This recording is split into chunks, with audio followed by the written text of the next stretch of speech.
현대로템 들고 있는데요. 작년에는 34,000원에 매수해서 15% 비중 담고 있습니다. 제가 지금 손실폭이라서 너무 답답한데 지금이라도 제가 손절을 해야 하나요? 라고 사연을 보내주셨어요. 알겠습니다. 좀 봐드려야 될 것 같은데 꽤 지금 평단가 대비해서 하락폭이 좀 있는 것 같아요. 손절을 좀 해야 하나요? 이런 상황까지 지금 생각을 하고 계신데 전문가님 입장에서 보셨을 때 주봉, 월봉, 일봉 봤을 때 손절할 때다 아니다. OX로 한번 제가 질문 드려도 될까요? 네, 뭐 상관없습니다. 네, OX 어떻게 보세요? 손절하지 않아야 될 때다라고 않아야 될 때다라고 말씀을 드리고 싶고, 네. 사실 이제 두 가지 케이스로 이제 살펴보셔야 되는 종목이에요. 일단 첫 번째로는 이제 펀더멘탈 당연히 체크하셔야 되는 부분이고, 두 번째는 이제 기술적 지표를 통해서 지금 현재 구간이 비싼 가격인지 아닌지를 평가하셔야겠죠.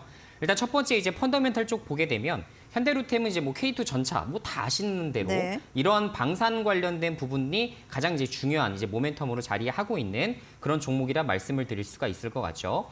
자, 그런데 사실 지금 이제 폴란드 쪽 이제 2차 물량이 뭐 취소된다 마냐 뭐 이런 얘기들이 지난 이제 작년이죠. 작년 연말에 굉장히 많았었던 이런 이슈로 자리매김했었습니다. 근데 제가 이제 아마 지난달에도 한번 강의를 통해서 말씀드린 기억이 좀 나는데, 자, 폴란드 이 2차 물량이 취소될 여지는 없다라고 저는 사실 강력하게 생각을 하고 있거든요. 자, 그 주된 배경이 뭐냐면 아시겠지만 이제 뭐 총리가 변한다고, 뭐 대통령이 변한다고 그 이전에 계약을 했었던 것들을 전면 취소한다라고 했을 때 생각을 해보시면 이 외교 관계부터 시작해서 전반적으로 폴란드 정부를 누가 믿고 신뢰를 하겠습니까? 그죠? 그래서 단 뭐 몇천억, 수십억, 수백억짜리 이런 물량이 아니라 사실 수조 원, 수십조짜리 물량이에요. 그러면 이런 것들을 위해서 공장에 대한 라인들도 다 정비를 시켜놓고 거기에 대한 이제 여러 가지 이제 기술적인 부분, 그동안 여러 가지 이제 미팅을 진행했었던 여러 가지 인적 자원들도 다 소비가 되는데 그런 것들이 이제 한 번에 싹 없어진다.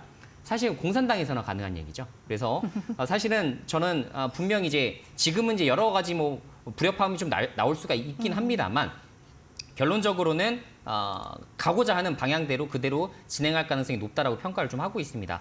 하여튼 1월 4일 날 이제 보기만 하더라도 이제 폴란드 쪽 대통령실에서도 이런 부분은 뭐 문제가 없다는 식으로 다시 한번 코멘트를 또 남기기도 했었는데, 어쨌든 추후에 어떻게 진행되는지 제 얘기대로 가는지 한번 지켜보시면 좋을 것 같고요.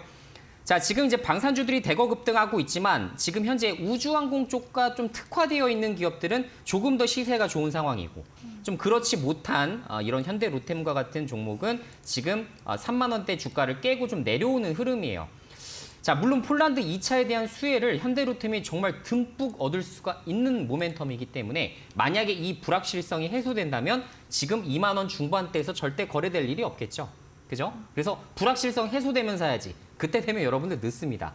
저라면 지금 현대로템 이렇게 3만 원 이하로 빠졌을 때 이때가 저는 매수 기회라고 생각을 하고 있고, 시청자님 같은 경우는 34,000원 정도의 매수를 하셨기 때문에 저는 뭐 물론 좀 비싸게 사시긴 했어요. 제가 항상 말씀드려요. 현대로템 3자 이하로 사서 손실 본 적은 없었던 것 같다. 자, 이런 얘기까지 농담 삼아 던져드리기도 했었는데 좀 비싸게 사시긴 했어요. 그런데 비중이 15% 정도라 저는 만약에 추가 매수할 여력이 좀 있다라고 판단을 좀 하신다면 저는 급락이 혹시나 시장 상황이 뭐 나빠지든 어떤 뭐 갑자기 뭐 미시장이 급락이 나와서 우리가 동반 하락해버리든 이런 것들 때문에 23,000원까지 주가가 빠진다라고 한다면 이때는 전 추가 매수하셔서 비중 30%까지 잠깐 늘리셨다가 평단가를 낮추시고 평단가까지 올라왔을 때 다시 절반 수량을 매도해서 평단가 낮추고 그리고 절반 물량 다시 빠져나오는 셈이 되겠죠. 이런 식으로 어느 정도의 이제 전략적인 이런 매매를 좀 취하실 필요가 있는 평단가 수준이란 생각이 좀 됩니다. 저 같은 경우도 만약에 매수해서 종목이 좀 빠질 때가 있겠죠. 그죠? 저라고 뭐 종목 사자마자 다 가겠습니까? 당연히 마이너스 20%, 30% 나올 때도 있어요. 자, 그런데 절대적으로 정말 주식에 대한 이제 뭐라고 할까요? 초보와 이런 고수들의 차이는 저는 대응의 영역에서 발생을 한다라고 생각을 하고 있습니다. 그래서 만약에 내가 예상치도 못한 뭐 주가 급락 사례를 맞이했을 때 그냥 마이너스 5%, 10%에서 덜컥덜컥 시스템적 추가 매수를 하는 것이 아니라 항상 최악의 상황까지 염두를 해두고서 그 상황에서 추가 매수해서 비중 늘리는 것과 굉장히 큰 차이가 있습니다. 그래서 가급적이면 제가 말씀드린 선에서 추가 매수를 한번 염두를 좀 해두셔라 라는 말씀을 좀 드려보고요.